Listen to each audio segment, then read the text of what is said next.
issuance of 40 million. This is a little bit of a change that's been talked about in the past. Certainly with an engineer's report, it contemplated more bond issues, but we're taking advantage of the current interest rate market as well as the rapid pace of construction. 40 million works well in order to meet the cash flow needs. How have we funded our costs to date? Why haven't we issued the 40 million already?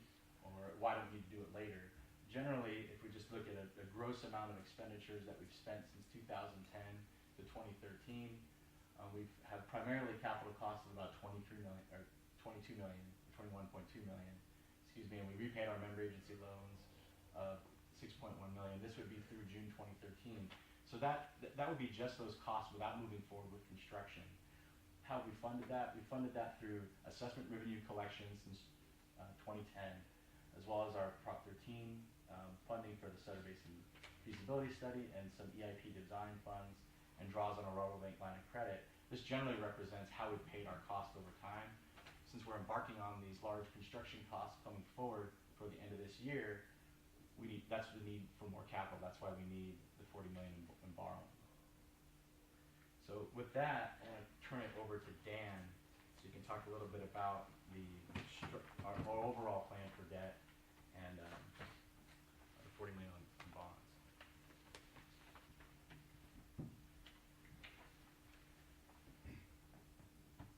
Mr. Chairman, members of the board, I'm Dan Cox, K&N Public Finance, Financial Advisor.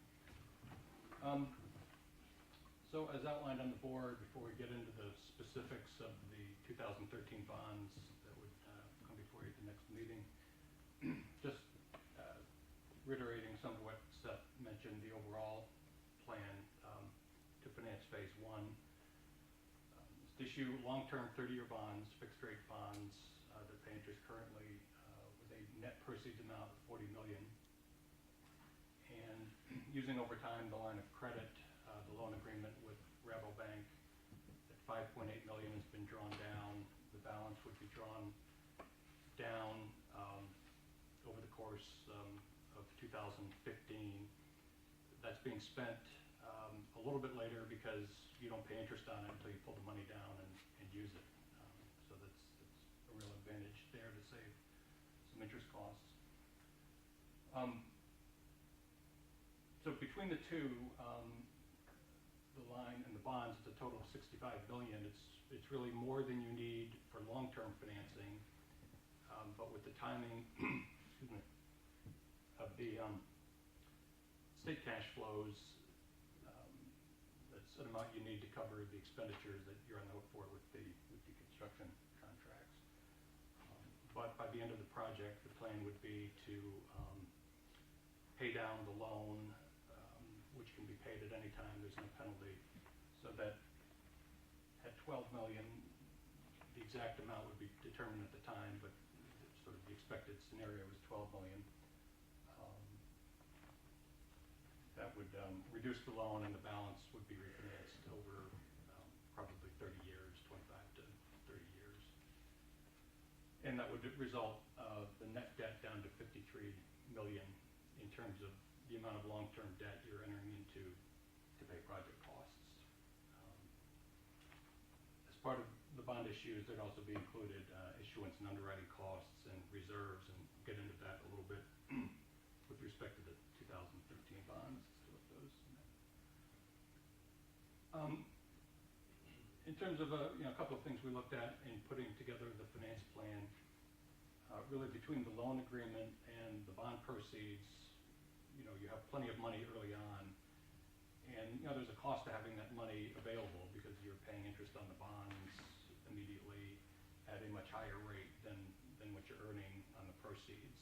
And so just as an example, an illustration of the bonds, we're paying a rate, you're paying 4.25% on the bonds, and the earnings were 0.25%. That's basically a 4% cost for a year of holding bond proceeds. But the choice would be to avoid that, lowering the size of this bond issue in 2013 and issuing a second bond issue, say in 2014. There would be some additional cost to that, but what's also to be mindful of is where we are in terms of interest rate levels. And this chart is it's called the Municipal Market Data Index, called the MMD Index, and it's an index of 30-year AAA rated bonds of active state issuers. So these numbers, if you can read the rates on the left side, they wouldn't necessarily reflect your interest costs because these are AAA index. But it's what's used by the bond market to reflect overall movements in the market. And you can see since 2007, where the graph starts, which actually was a pretty good time in the market, rates were relatively low before things really unwound in 2008, and there was a spike. A couple of levels of rate drops, and we're really, kind of at the low end right now. Rates may go up, they may stay low for a while, but the cost of holding funds, say for about a year, is really the equivalent of about 0.25%. So that what you might save by splitting up the bond sale, doing a second one in a year, you would pretty much lose that on a present value or present cost basis if rates went up by more than 0.25%. And another advantage is it does take time to put together a bond sale, and the amount of financing now gets the financing in place, reduces interest rate risk, and allows staff to focus on the project and dealing with the state funding aspect of it.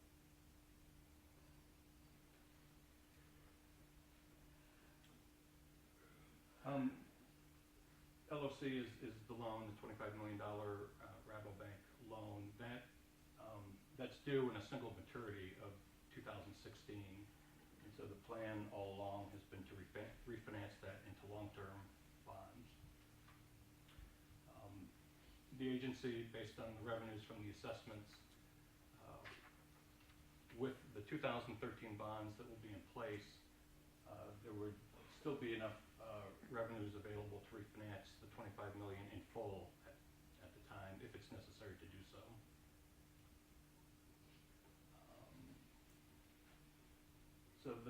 And the existence of a future financing, it's actually been authorized previously. That's a little bit of a change. That won't need to be a second authorization for that. But the refinancing would come back to the board for specific approval in terms of amount and specific terms before those bonds are issued. And the plan would be to have overall level debt service approximately equal annual payments of principal and interest each year when the refinancing comes on board. There's a little bit of backloading of debt service on this first series, and there's a couple of reasons for that, but part of it is starting principal a couple of years later than it might be otherwise, in order to maximize the amount of revenues that are available directly for project costs, and ultimately reduce the amount of bonds to be issued. So this graph just illustrates the proposed debt structure and how debt service would look. And on a couple of scenarios, the bottom green line would represent an estimate of the 2013 bonds over 30 years. There's a little bit lower in the early years. The blue line above it would be the 2013 bonds plus refinancing the loan if about half the loan were paid down from revenues. And you can see that combination is pretty level over 30 years. The light blue line that's in between 4 and 5 million, that would be the combined debt service if the loan agreement, the $25 million loan agreement, were not paid down from revenues and the full amount were refinanced in 2016. And then you can compare those to the very top line. The very top line is your $6.5 million in annual assessment revenues. And the red line below that is essentially um, the maximum amount of debt service you could, as a practical matter, go out and issue bonds against. The investors, to get a reasonable interest rate in the market, you need to have some coverage between the amount of debt service and the amount of revenues that are being pledged toward the bonds. So you can see, even if the whole $25 million were refinanced in 2016, basically that line in the middle, you'd still be pretty well under the maximum bonding capacity that the district would have. I'm sorry, the agency would have.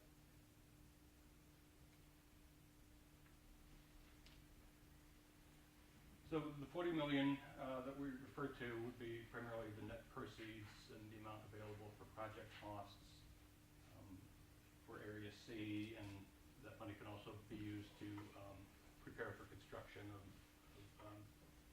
project areas B and D. There would also be a deposit to a reserve fund that would be held to protect the investors in the event there was a revenue shortfall. And that would cover a limited shortfall. It's basically about a half a year's debt service would be the amount that's deposited. And that would earn interest, would be credited back to the agency.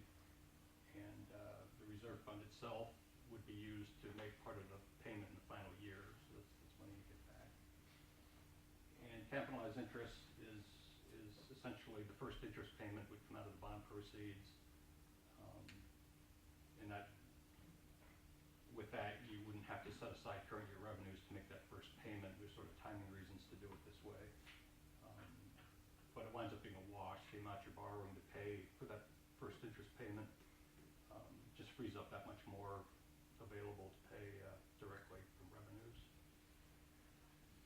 And then issuance and underwriting costs. The issuance costs are mostly fixed costs, about $200,000 roughly. The underwriting cost is a little over 0.5% in terms of the 2013 bond size. Those total roughly $400,000. And the combination reserve fund and capitalized interest total about $2 million.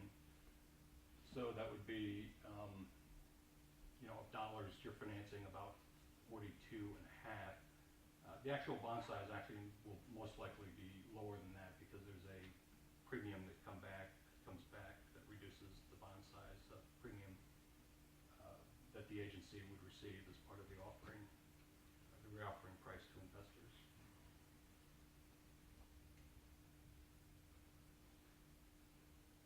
Let's see, there's not much new here.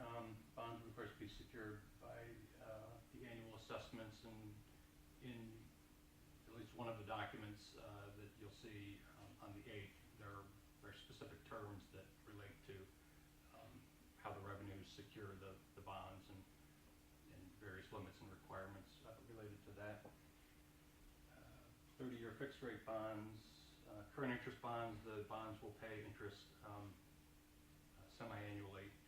The interest isn't deferred as in a security called capital appreciation bonds. That's not the structure we're looking at here. The principal would start 2015 to 17, probably 2016. And again, that's primarily to because the assessments can be used to pay directly for project costs and for debt service. Why borrow money during the period for where you can use the revenues to pay for costs directly? It's a fairly small number, but a little bit to help make the financing a little bit more efficient. Planning to start the amortization immediately. Municipal bonds typically have a call feature, and the typical call feature is the bonds could be redeemed early, starting in the 10th year at par. When we go through the process of pricing the bonds, we'll evaluate if it makes sense to get an earlier call date